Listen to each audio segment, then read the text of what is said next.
Vamos falar bem rapidamente do que é o novo não é novo, né, porque a gente não sabe a lista, mas do que deve ser o calendário do João Fonseca em 2026.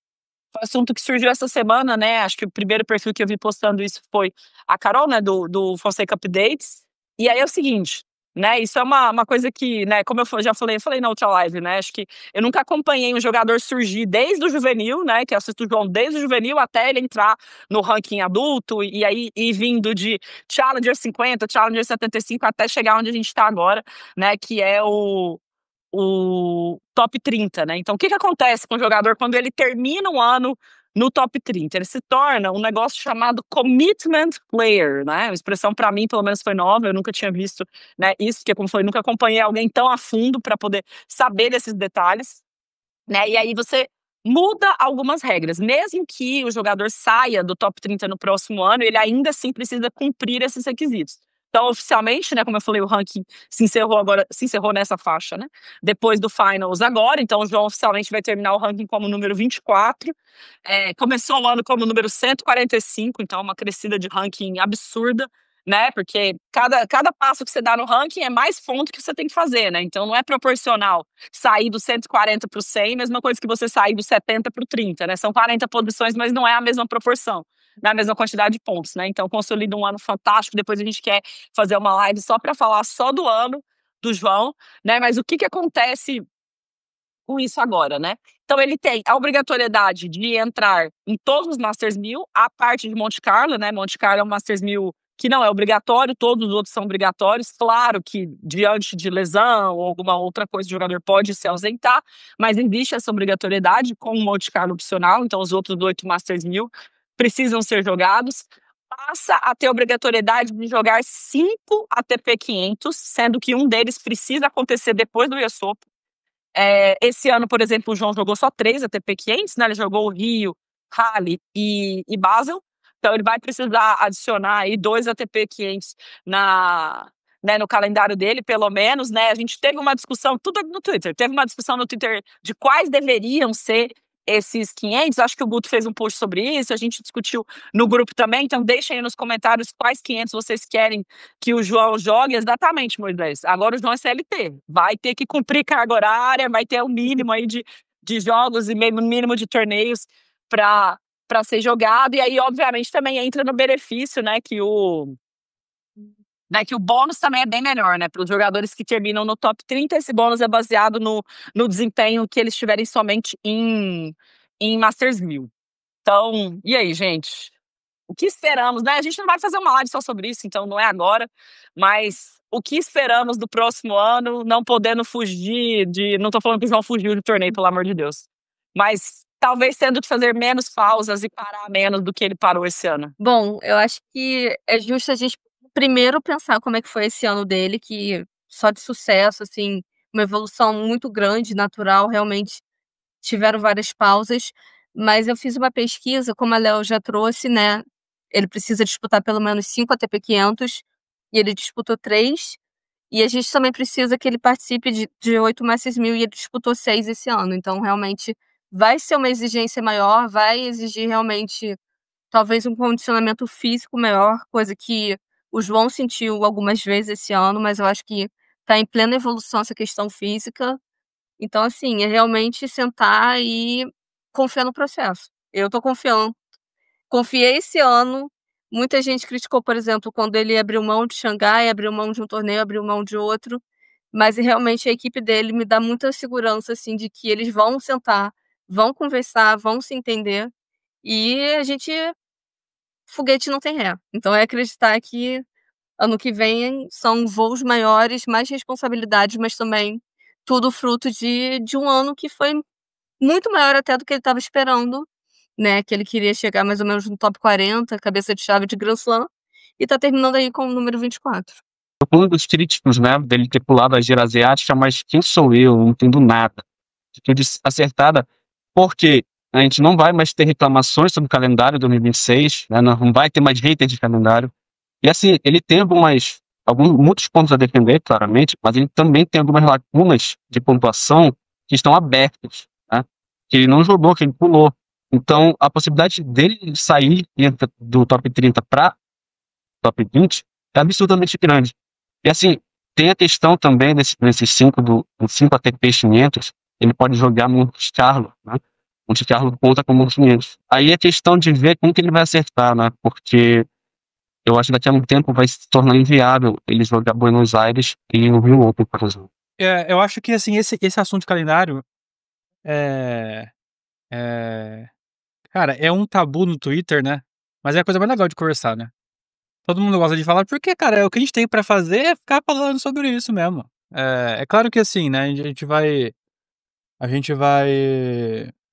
sei lá, a gente vai ficar confabulando aqui, né, sobre o assunto, mas, por exemplo, eu vou dar uma opinião que eu tenho. Eu acho que o ano de 2026 vai ser ainda um ano ainda de adaptação do João ao circuito. Eu não acho que ele vai fazer o calendário completo já em 2026.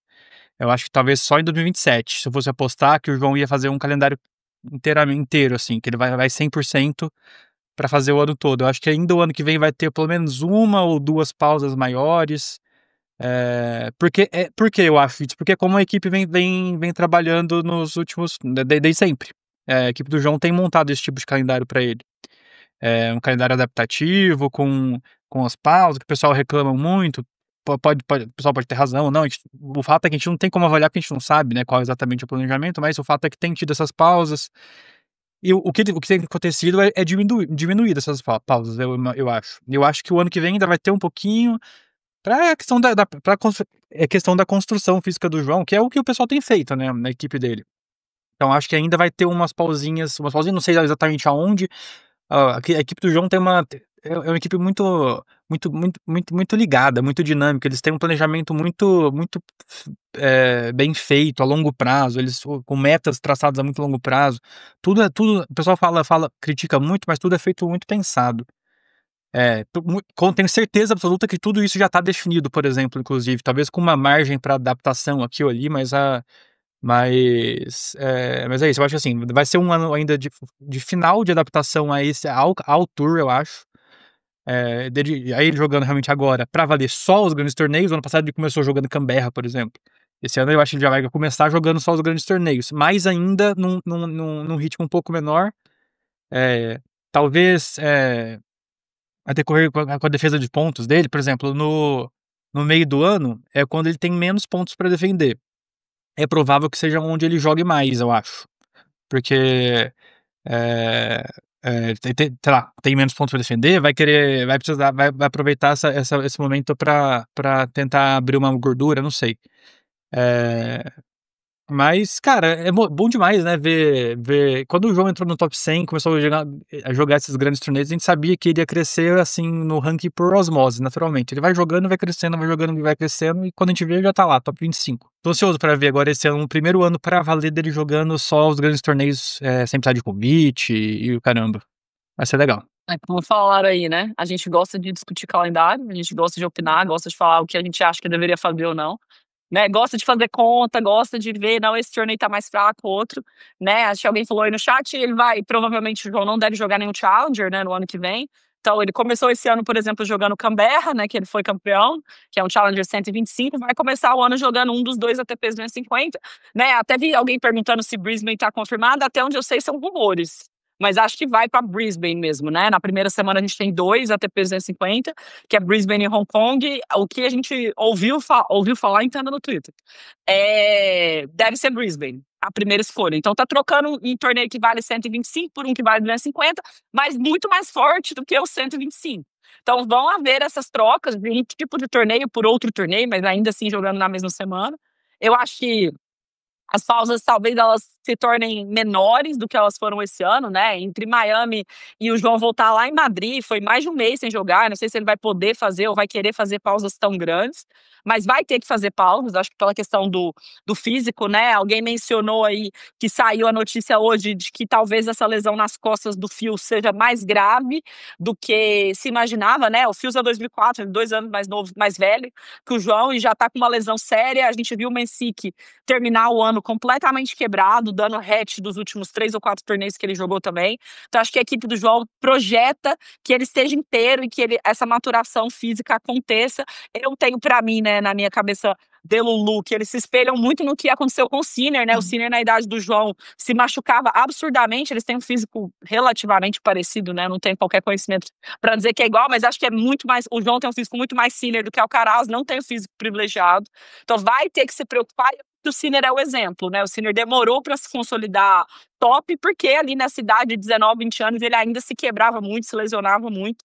Então, acho que a equipe do João tem esse cuidado, né? Vale dizer que ele terminou o ano praticamente sem nenhuma lesão, né? A única coisa que eu lembro é aquela faixa ali entre Phoenix e Miami e tal. A faixa fez história, então deixa a faixa lá. Mas ele não teve nenhuma história, não teve nenhuma lesão grave, né? E isso mostra que, no fim, as escolhas foram certas, né? As escolhas foram bem feitas. Por mais, a gente queria ver ele em Xangai, com certeza, né? Porque permitiu a entrada do Vacherot e, no fim, o Vacherot foi campeão do torneio.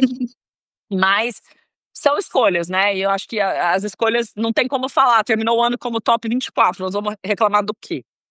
Só sou o hobby de reclamar, né? Alguém falou dos haters aí, os haters sempre vão existir. Mas é isso. Então, acho que é um ano de muito, muito sucesso. Como eu falei, a gente quer fazer um episódio só sobre isso. Mas, né, já pensando pro ano que vem, o que vai fazer? Vai ter que jogar alguns 500, né? Então, como é que ele vai encaixar isso no calendário? Acho que é a saída dos Challengers e a entrada de outros torneios aí, mais 500, né? Menos alguns 250. Vamos ver como é que vai se formar esse calendário. Acho que muito a depender dos resultados, né? Como os meninos falaram, tem alguns buracos grandes no calendário de torneios que ele jogou, mas não foi bem, né? Ali toda a temporada no Cyber Europeu, o João tem 140 pontos só, nada. Sendo que 100 são de Roland Garros, né? Então, nada para defender lá. Então, é uma oportunidade, por exemplo, que ele tem de pontuar muito. E é isso. Então, agora nós vamos só, por enquanto, só fazer projeção, fazer conta, fazer tabela e torcer muito, que é o que a gente pode fazer. Vamos, Brasil, que aqui é Brasil, vamos! Aqui é Brasil, porra!